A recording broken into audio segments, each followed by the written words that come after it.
અત્યારે બ્લોગ ચાલુ કર્યો છે આપણે રેલવે સ્ટેશનથી ભુજની ટ્રેન છે તમે જોઈ શકો છો.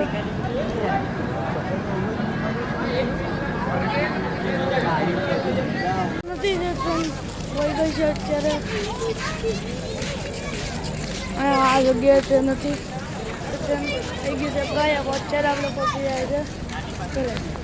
તો મિત્રો હું ફટ પગથિયે ગણતો ગયો ને નજારો દેખાડતો ગયો ને પછી આપણે આ વેરાવળનો નજારો છે નહીં પણ વેરાવળ રેલવે સ્ટેશનનો નજારો તમે જોઈ શકો છો. પછી હું બેસી ગયો લિફ્ટમાં નહીં પણ ઊભી ગયો. પછી એક જ્યાં છે ત્યાં પાછો ઝીરો આવી ગયો. મેં કીધું આ શું છું ત્યાં તો કંઈક ખળખળ અવાજ આવ્યો ને દરવાજો ખુલી ગયો. પછી હું બારોબાર નીકળી ગયો. બારોબાર નીકળીને પછી આપણે બેસી ગયા ગાડીમાં.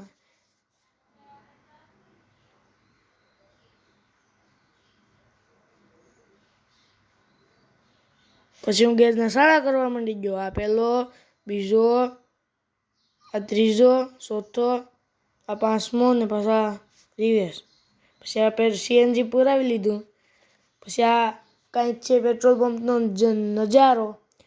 પછી આપણે આ છે કાંઈક આપણી ગાડી અને આ છે પેટ્રોલ પંપનું નામ.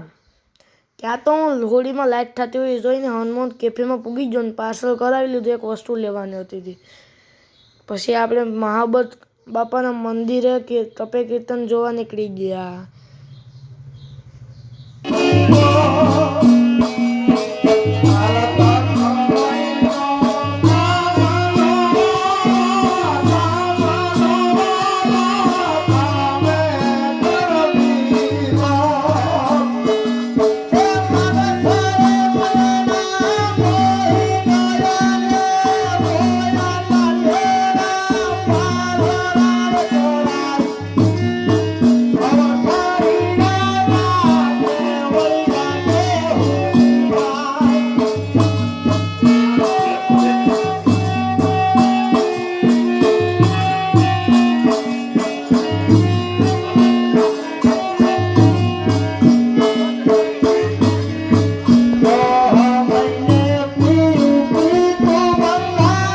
આપણે રુદ્ર આઈસ ડિશની પૂગી જાય.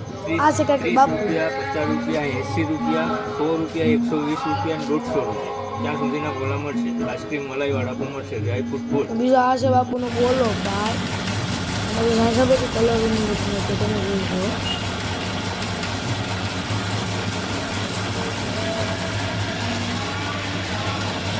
આ થઈ ગયો છે બરફના ફટકા અને આને શેપમાં હવે લાગશે.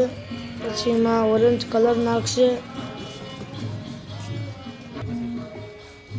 પછી બ્લેક કલર. પછી કંઈક ડબલામાંથી કાઢ્યું હોય તો મને ખબર તો નથી. હવે કંઈક ધોરું નાખ્યું. હવે આને શું કહેવાય નથી ખબર. આ હવે તૂટી ફૂટી નાખી દીધી. પાછી તૂટી ફૂટી નાખી દીધી. પછી ચેરી નાખી દીધી. પછી કંઈક નાખ્યું પાછું ઉપરથી. પછી એને પાછળ કરી દીધું.